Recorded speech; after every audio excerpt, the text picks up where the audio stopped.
नमस्कार साथियों, मेरा नाम सागर तिवारी है और इस वीडियो में समाजशास्त्र कक्षा 12 के बारे में चर्चा करेंगे।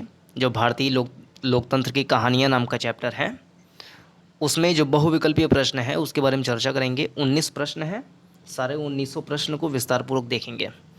पहला प्रश्न है, भारत में शासन का स्वरूप क्या है? तो इसका सही आंसर हो जाएगा लोकतांत्रिक स्वरूप है। अब लोकतांत्रिक स्वरूप मतलब क्या होता है, इसमें देख लेते हैं लोकतंत्र की परिभाषा क्या है। पहले लोकतंत्र का अर्थ देख लें। लोकतंत्र को इंग्लिश में डेमोक्रेसी बोलते हैं। डेमोक्रेसी ग्रीक भाषा के दो शब्दों से मिलकर बना है। एक शब्द है डेमो, जिसका मतलब होता है जनता। दूसरा शब्द है क्रेशिया, जिसका मतलब होता है शक्ति या फिर सत्ता। इसका मतलब हुआ जनता का शासन। अब लोकतंत्र की थोड़ा सा परिभाषा देख लें तो लोकतंत्र एक प्रकार की शासन प्रणाली होती है जिसमें जनता द्वारा प्रतिनिधियों का चयन किया जाता है और इसमें जनता की सत्ता सबसे ऊपर होती है। लोकतंत्र दो प्रकार का होता है, प्रत्यक्ष लोकतंत्र और प्रतिनिधियात्मक लोकतंत्र।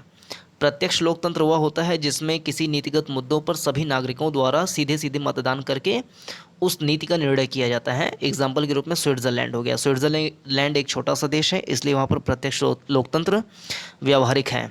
लेकिन बड़े देशों में प्रत्यक्ष लोकतंत्र व्यवहारिक नहीं होता है, जैसे कि भारत।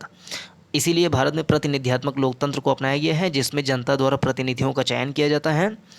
इसकी विशेषता ये है कि इसमें स्वच्छ और निष्पक्ष तरीके से चुनाव होता है। इसमें अल्पसंख्यकों की सुरक्षा होती है, कानून व्यवस्था का पालन किया जाता है और शक्तियों का पृथक्करण किया जाता है, जैसे कि न्यायालय, व्यवस्थापिका, कार्यपालिका, इन सब का अलग अलग काम होता है। ऐसे देश में स्वतंत्रता की पूरी तरीके से रक्षा की जाती है, जैसे कि अभिव्यक्ति की स्वतंत्रता, संस्कृति की स्वतंत्रता और सभा संगठन बनाने की स्वतंत्रता, धार्मिक स्वतंत्रता और संपत्ति का अधिकार दिया रहता है। तो इस प्रकार से पहले प्रश्न का सही उत्तर हो जाएगा लोकतांत्रिक। दूसरा प्रश्न है, जनता का जनता के द्वारा जनता के लिए शासन, यह परिभाषा किसने दी है? तो अब्राहम लिंकन ने यह परिभाषा दी है। कुछ अन्य लोगों ने भी इसकी क्या क्या परिभाषा दी है उसके बारे में थोड़ा जान लेते हैं। जैसे प्रश्न के अनुसार ही जनता का जनता के लिए जनता के द्वारा शासन, ये परिभाषा अब्राहम लिंकन जी ने दिया है। इसके अलावा बहुमत का शासन, यानी कि लोकतंत्र बहुमत का शासन होता है, ये किसने कहा है? तो प्लेटो और अरस्तु ने कहा है कि लोकतंत्र बहुमत का शासन होता है। अगला लॉर्ड ब्राइस ने क्या कहा है कि शासन की शक्ति किसी विशेष वर्ग के हाथ में नहीं होती है, यानी कि लोकतंत्र में जो शासन की शक्ति होती है वो किसी विशेष वर्ग के हाथों में नहीं होती है, बल्कि सामूहिक रूप से जनता के हाथों में होती है, तो उसको लोकतंत्र कहते हैं। ये कथन लॉर्ड ब्राइस का है। हेरोडोट्स ने कहा है कि राज्य की सर्वोच्चता जनता के पास होती है, तो उसे लोकतंत्र कहते हैं। तो इस प्रकार से इसका सही उत्तर हो जाएगा अब्राहम लिंकन। अगला प्रश्न, निम्न में से किस विद्वान ने लोकतंत्र को बहुमत के शासन के रूप में परिभाषित किया है? तो नीचे के ही स्लाइड में समझ लिए थे। इसमें अब्राहम लिंकन, इसमें प्लेटो और अरस्तु, ये हो जाएगा सही आपका। प्लेटो और अरस्तु ने कहा है कि लोकतंत्र बहुमत का शासन होता है। अगला प्रश्न, नेहरू समिति की रिपोर्ट कब प्रस्तुत की गई थी? और इसके अगला प्रश्न है कि नेहरू समिति में कुल कितने सदस्य थे? इन दोनों प्रश्नों को एक बार में ही देख लेते हैं। नेहरू समिति, नेहरू समिति एक समिति थी जिसमें 9 सदस्य थे, जिसके अध्यक्ष मोतीलाल नेहरू जी थे। इसका मेन उद्देश्य ये था कि संविधान की एक प्रारूप बनाई जाए, संविधान की एक तरीके से रूपरेखा बनाई जाए, वो नेहरू समिति का उद्देश्य था। इसके अध्यक्ष मोतीलाल नेहरू जी थे और इस समिति के जो सचिव थे जवाहरलाल नेहरू जी थे। इसमें कुल मिलाकर के 9 सदस्य थे। इसमें हिंदू, मुस्लिम, सिख और अन्य धर्म का इसमें प्रतिनिधित्व था। नेहरू समिति में सुभाष चंद्र बोस जी भी शामिल थे। 28 फरवरी 1928 में सर्वदलीय सम्मेलन में समिति का गठन किया गया। दिल्ली में 28 फरवरी 1928 को एक सर्वदलीय सम्मेलन हुआ था जिसमें नेहरू समिति का गठन किया गया था और 10 अगस्त 1928 को संविधान का प्रारूप तैयार किया हो गया था। तो इस प्रकार से नेहरू समिति की रिपोर्ट कब प्रस्तुत की गई? तो 1928, ये सही आंसर हो जाएगा। और नेहरू समिति में कुल कितने सदस्य थे? तो 9 सदस्य थे। नेहरू समिति का अध्यक्ष कौन था? तो मोतीलाल नेहरू थे। नेहरू समिति का सचिव कौन था? तो जवाहरलाल नेहरू थे। अगला प्रश्न, वर्ष 1931 में कांग्रेस का अधिवेशन कहाँ हुआ था? और अगला प्रश्न है, निम्न में कराची अधिवेशन में पारित प्रस्ताव नहीं है। तो इन दोनों प्रश्नों का जवाब एक स्लाइड में देख लेते हैं। कांग्रेस अधिवेशन 1931 जो कि कराची में हुआ था, इसका मेन उद्देश्य था कि गांधी इरविन जो समझौता हुआ था, जिसे दिल्ली समझौता के नाम से भी जाने जाते हैं, उसकी स्वीकृति पाने के लिए कांग्रेस का अधिवेशन 1931 में कराची में बुलाया गया था। तो 29 मार्च 1931 को यह बैठक हुई थी। कराची अधिवेशन, या कहें कि कांग्रेस अधिवेशन जो कराची में हुआ था, वो 29 मार्च 1931 को हुआ था। और कांग्रेस अधिवेशन 1931 का कहाँ पर हुआ था? तो कराची में हुआ था। इसमें अध्यक्ष कौन थे? तो वल्लभ भाई पटेल थे। कराची अधिवेशन में क्या क्या संकल्प लिए गए थे? तो इसमें अधिकारों की बात कही गई थी, स्वतंत्रता की बात कही गई थी, एक धर्मनिरपेक्ष राज्य की स्थापना की जाएगी, मृत्युदंड का निषेध होगा, और डीपीएसपी यानी कि directive principle of state policy, यानी कि राज्य के नीति निर्देशक तत्वों में बहुत सारे सिद्धांत हैं, जैसे कि समान कार्य के लिए समान वेतन, और पर्यावरण से संबंधित, जानवरों की रक्षा से संबंधित बहुत सारे प्रावधान हैं डीपीएसपी में। तो वो सारे संकल्प इसमें लिए गए थे।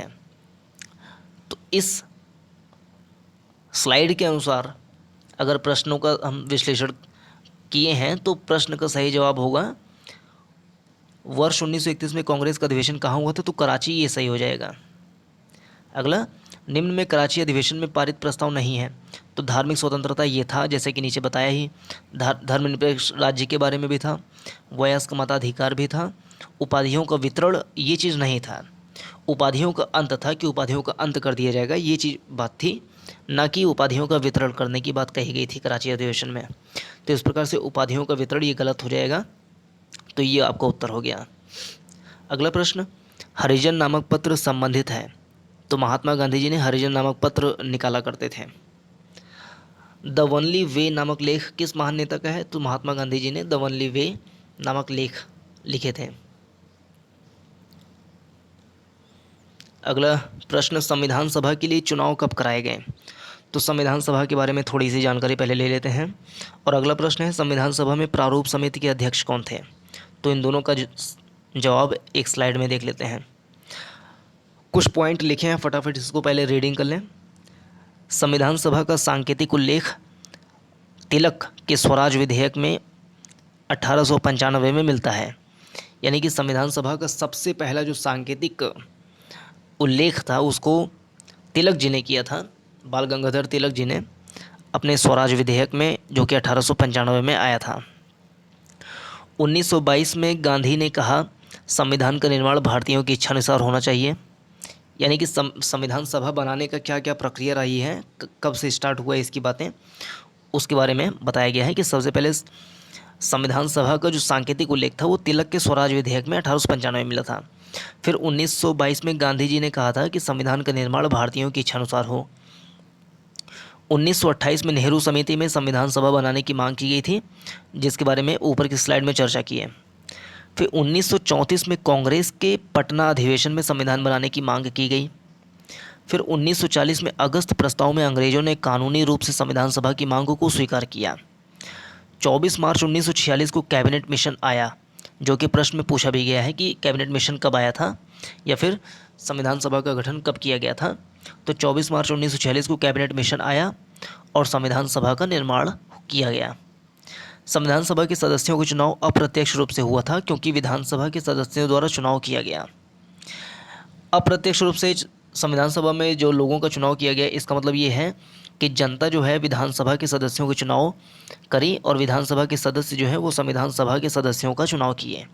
यानी कि संविधान सभा के सदस्यों का चुनाव सीधे सीधे जनता के द्वारा नहीं हुआ, बल्कि संविधान सभा के सदस्यों का चुनाव विधानसभा के सदस्यों द्वारा हुआ, और विधानसभा के सदस्यों का चुनाव जनता के द्वारा हुआ था। यानी कि संविधान सभा के सदस्यों का चुनाव जनता के द्वारा प्रत्यक्ष रूप से न होकर के अप्रत्यक्ष रूप से हुआ था। तो इस प्रकार से इसमें बहुत सारी बातें हैं, इसको आप पढ़ सकते हैं आराम से। इसमें एक प्रश्न था कि प्रारूप समिति का अध्यक्ष कौन है। तो ये थोड़ा कुछ समितियां हैं। संविधान सभा में 22 समितियां बनी थीं, जिसमें एक है नियम एवं संचालन समिति, इसके अध्यक्ष डॉक्टर राजेंद्र प्रसाद थे। राष्ट्रीय ध्वज संबंधी समिति, इसके अध्यक्ष राजेंद्र प्रसाद थे।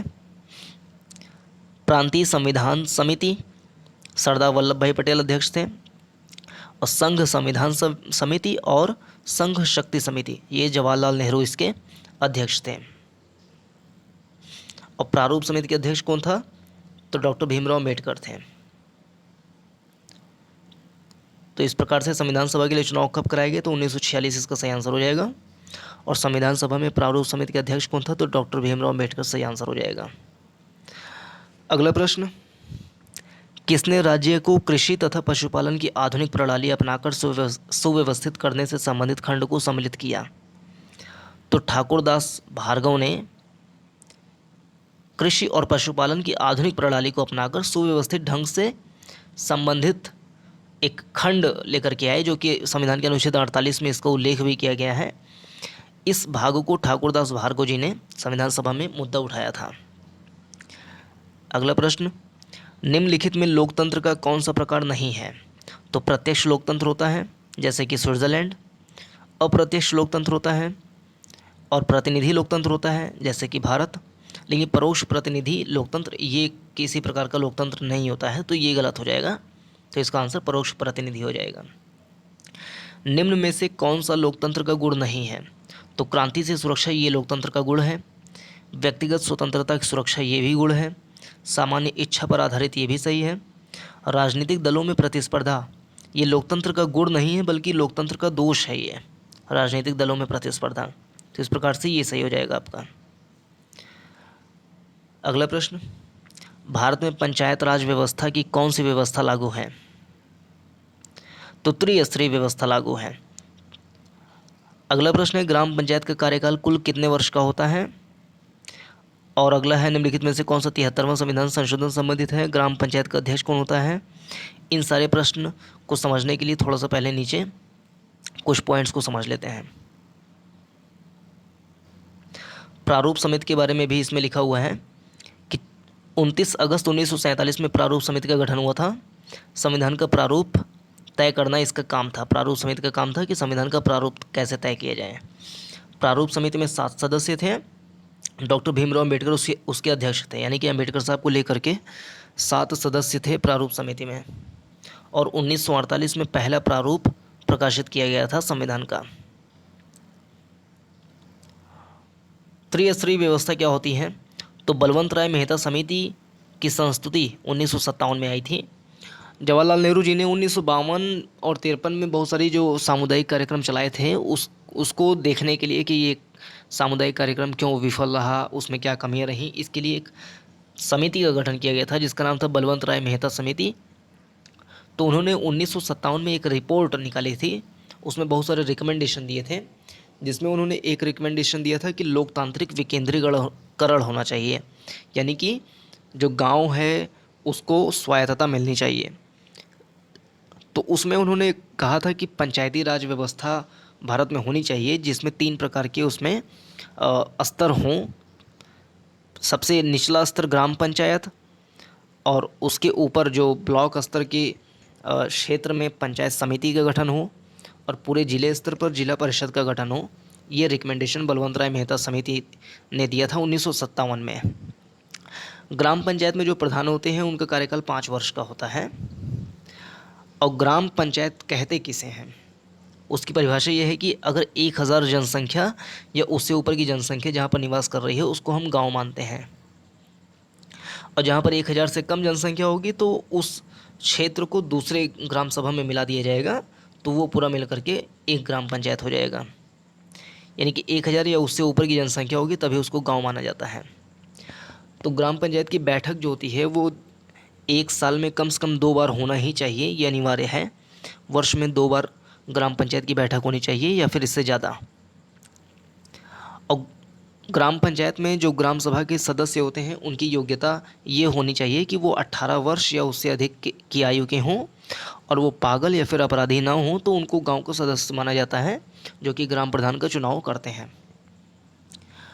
और ये त्रिस्तरीय व्यवस्था जो है वो 73वां संविधान संशोधन 1992 में हुआ था, जिसके ज़रिए पंचायती राज व्यवस्था को लागू किया गया था भारत में। तो इतना समझ लेने के बाद सारे आंसर सॉल्व हो जाएंगे कि भारत में पंचायत राज व्यवस्था की कौन सी व्यवस्था लागू है, तो त्रिस्तरीय। किसने संस्तुति दी थी, तो बलवंत राय मेहता समिति ने संस्तुति दी थी। कब दी थी, तो 1957 को दी थी। ये 2020 में प्रश्न पूछा भी गया है, इंपॉर्टेंट है।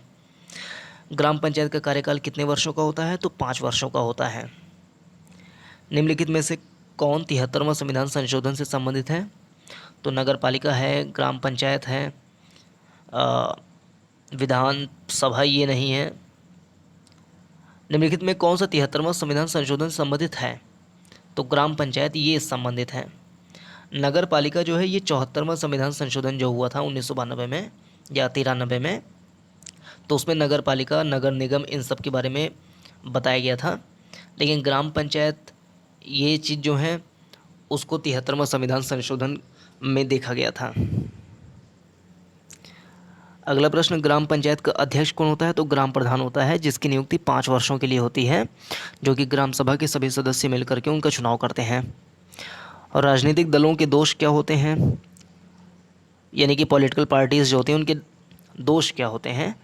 तो इससे जनमत का विभाजन हो जाता है, राष्ट्रीय हितों की क्षति होती है और व्यक्ति की पूजा का महत्व उसमें बढ़ जाता है। ये सारे दोष हैं इसके।